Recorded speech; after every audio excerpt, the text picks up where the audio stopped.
วันนี้น้องไวนิ้วมาตัดผมกับมาตัดทรงนักเรียนตัวชาวโรงเรียนยีเปิดเร็วถ้าไม่ตัดคุณครูตี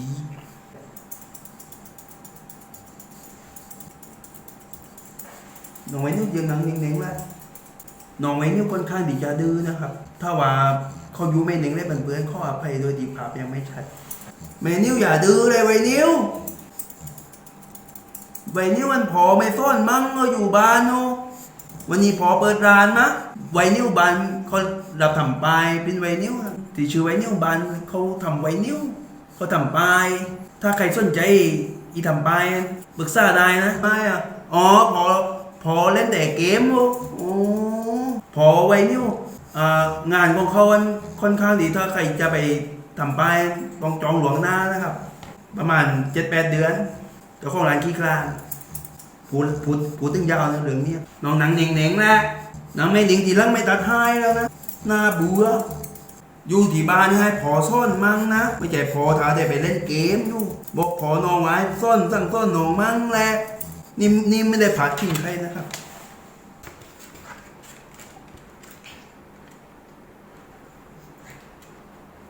ทำอะไรวันนี้มาทำอะไรฮะมาทำสปาวันนี้โอเคไหมอ๋อโอเคจับมือ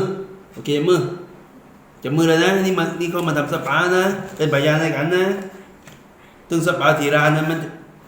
มันจะไม่เหมือนคนอื่นโอเคไหม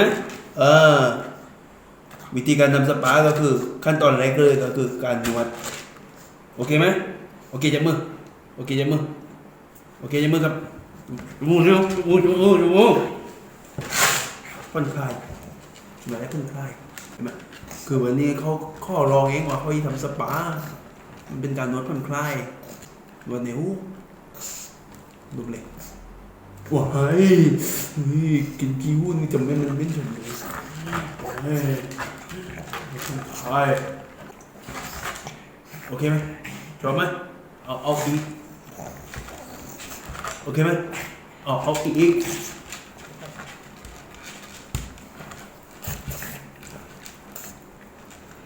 โอเคไหมเอาอีกโอ้โหบอกเลยร้านนี้มันติดใจเลยโอเคไหมเอาอีกไหมเอาอีก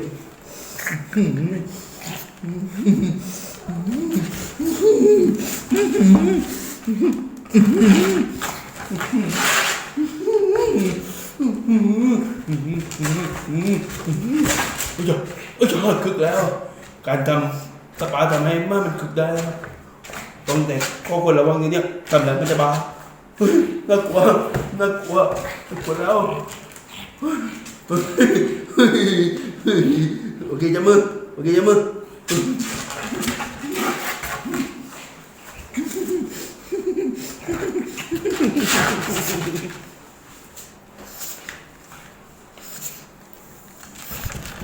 นางนิ่งนางเอ็กถ่ายดีๆนะลูกถ่ายรูปนะครับแอคชั่นนิดดิอันนี้คือถ่าล่อแล้วใช่ไหมนี่ถ่าล่อของน้องแล้วแต่พอวันน่าจะเก็บสักคิดนะปืนนะนี่เก็บปืนนิดก่อนได้ไหมนะไม่ได้เลยนะเนี่ยเก็บปืนนิดเถอะลูกเก็บปืนมีบอดี้การ์ดหน้าข้างกันครับตีคลิปก่อนที่ว่าไอ้ด้าอารมณ์เสียครับตอนนี้คือเราดีกันแล้วใช่ไหมครับครั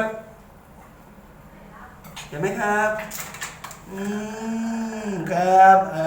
ดีกันแล้วถูกจริงถูกอย่างเราเคลียร์กันได้ใช่ไหมครับ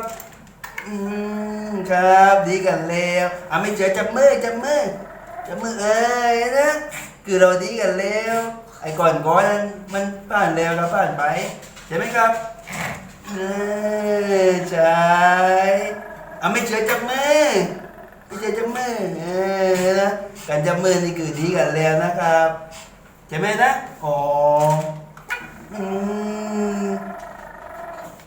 ใช่ไหมเขาไม่เชื่อเขาไม่เจอจับมือนะคือดีกันแล้วที่การจับมือคือดีกันแล้วโอเคนะ ใครที่ตามได้มาว่าเรากันเรื่องนี้เราดีกันแล้วนะครับไม่ใช่จับมือนะอ๋อออกสกับน้องกันรองเท้าโอ้เก่งครับ ไปซื้อมาเล็กว่านี่รองเท้าอันนั้นโอ้น้องเก่งจังเลยครับโอ้เก่งโอ้กัดรองเท้าได้เก่งโอ้เก่งที่สุดกับปามาโชว์กันอีไปอยู่วัดไหนดีนะน้องชายจะไปอยู่วัดไหนดีครับบอกพอที่น้องอยากไปอยู่วัดไหน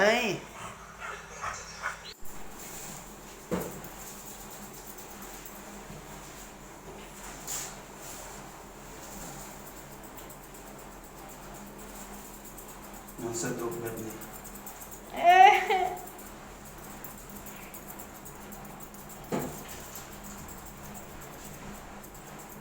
โอเคไหมจะตัดข้อไป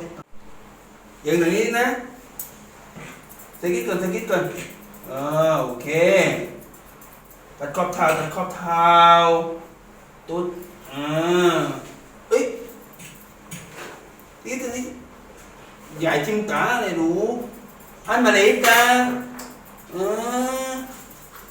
เดี๋ยวอ๋อนั่นไข่ไม่ใช่ข้านะลืมไปเดี๋ยวตัดถูกไข่ละดีนะเดี๋ยวไข่เล็ก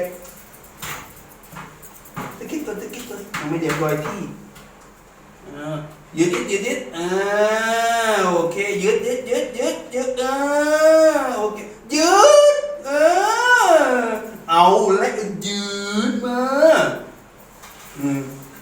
ยืดไหมลูกยืดไหมเก่งครับโอเคกันว่าอะไรเนี่ย